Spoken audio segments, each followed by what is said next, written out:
नमस्कार दोस्तों। प्रदेश भर के जो लिपिक हड़ताल पे बैठे हुए हैं उन सबकी निगाहें इस बात पे टिकी हुई हैं कि चंडीगढ़ से उनके लिए क्या मैसेज आता है।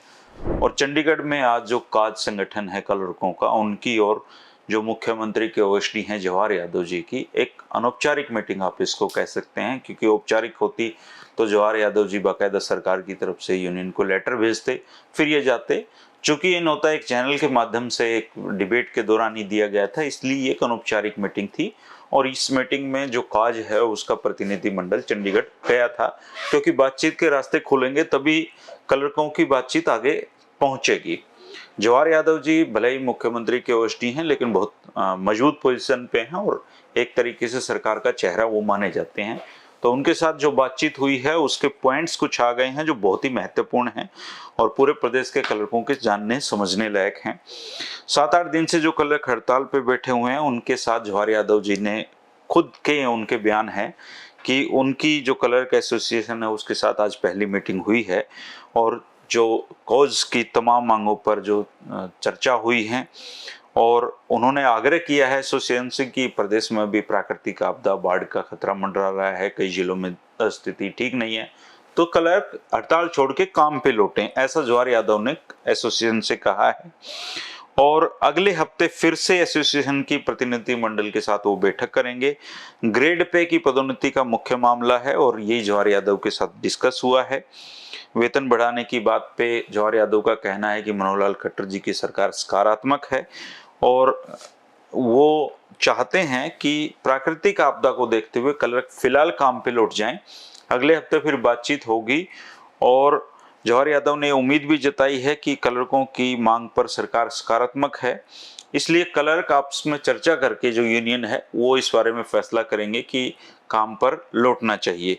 और सरकार जो हड़ताली कर्मचारी हैं, क्लर्क हैं, उन पे कोई दंडात्मक कार्रवाई भी नहीं करने जा रही है, जवाहर यादव ने बोला है। लेकिन इस मामले में कई सारे पेच हैं दोस्तों, क्योंकि आंदोलन कोई एक छोटा मोटा इवेंट नहीं होता है। प्रदेश में पहली बार इतना बड़ा आंदोलन खड़ा किया है, तो ये जो एसोसिएशन है जिसकी केवल एक ही मांग है और वो मांग है 35,400 की। तो अगर गलती से भी एसोसिएशन इस दौरान बहुत सोच समझ कर इनको चलना होगा। मैंने इनके जो राज्य प्रधान है विक्रांत तंवर, उनको फोन मिलाया, शायद कई रास्ते में होंगे, बात नहीं हो पाई है। जैसे उनसे बात होगी तो वो मैं आपको बताऊंगा।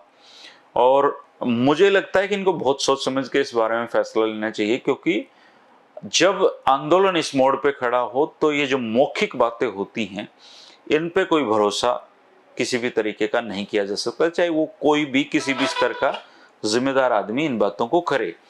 तो सबसे पहले तो एसोसिएशन के मेंबर अब अपनी जो कमेटी हैं और उसमें आपस में चर्चा करेंगे, जवाहर यादव से जो बात हुई है उसके बारे में चर्चा करेंगे। फिर उनको कोई फैसला एक लेना है कि हड़ताल वो जारी रखेंगे, क्योंकि एक हफ्ता तो ये आया, एक हफ्ता अगले हफ्ते में, तो ये हड़ताल जारी रखते हुए बातचीत करेंगे या इसको खत्म करेंगे। इसके अपडेट्स अभी एसोसिएशन को लेना है पूरी तरीके से। अब बॉल जो है वो एसोसिएशन के पाले में सरकार ने डाल दी है। लेकिन अच्छी बात ये इस पूरे मामले में है कि सरकार और एसोसिएशन के बीच में बातचीत के रास्ते खुल गए हैं। अभी तक तो कोई बातचीत ही नहीं हुई थी, ये अपनी जगह बैठे हुए थे, वो अपनी सरकार चलाने में मस्त थे। लेकिन अब कम से कम एक टेबल पे आ गए हैं और दुनिया में किसी भी प्रकार का चाहे युद्ध हो और या किसी समझौते पे पहुंचना हो तो हर प्रकार से बातचीत के टेबल पे सबको आना पड़ता है। तो क्लर्कों को बहुत ही धैर्य के साथ अपनी हड़ताल पे ध्यान देना होगा और उधर जो सरकार है वो अपने तरीके से क्लर्कों की हड़ताल को खत्म कराने की कोशिश करेगी। और आंदोलन जिस तरीके का चल पड़ा है क्लर्कों का, मुझे तो याद नहीं कि इतना बड़ा लेखकों ने कभी आंदोलन देश में या हरियाणा में किया होगा। तो जब पहली बार वो इतना बड़ा आंदोलन है तो एसोसिएशन पर भी बहुत जबरदस्त दबाव में एसोसिएशन होगी अगर वो हड़ताल वापस लेने का फैसला किसी भी सूरत में लेती है, क्योंकि जो क्लर्क आज विश्वास करके एसोसिएशन पे बैठे हुए हैं उस एसोसिएशन पे भी ये बड़ी जिम्मेदारी बन जाती है कि वो लिपिकों के विश्वास को बनाए रखे। क्योंकि 8 दिन से क्लर्क हड़ताल पे हैं, सरकार ने लिखित में कुछ भी नहीं दिया है क्लर्कों को, सिर्फ जवाहर यादव ने ये बयान दिया है, ये कहा है कि हम कोई दंडात्मक कार्रवाई नहीं होगी, लौट जाएं, अगले हफ्ते फिर बात कर लेंगे। क्योंकि सरकारें चलती हैं ओन डॉक्यूमेंट, ओन पेपर क्या लिखा गया है और कहा गया है।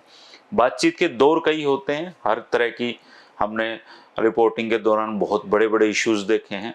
तो ये पहली बातचीत है। सकारात्मक बातचीत ये है कि चलो एक चर्चा तो दोनों पक्षों में हुई, अब इस बातचीत के कई सारे चरण हो सकते हैं, फिर ये बातचीत मुकम्मल होगी। तब तक ये एसोसिएशन को देखना है कि वो अपने आंदोलन को जारी रखती है, स्थगित करती है या नहीं करती है, पर उनको फैसला बड़ा सोच समझ कर लेना होगा। आपकी इस बारे में क्या राय है कि कोच को जो पहली मीटिंग है, जो संगठन है, उसको जवाहर यादव जी की बात पे विश्वास करके इस आंदोलन को एक हफ्ते के लिए स्थगित करना चाहिए या उनको आंदोलन जारी रखना चाहिए? इस पर आप अपनी जो राय है वो कमेंट बॉक्स में दे सकते हैं। दोस्तों शुक्रिया, नमस्कार।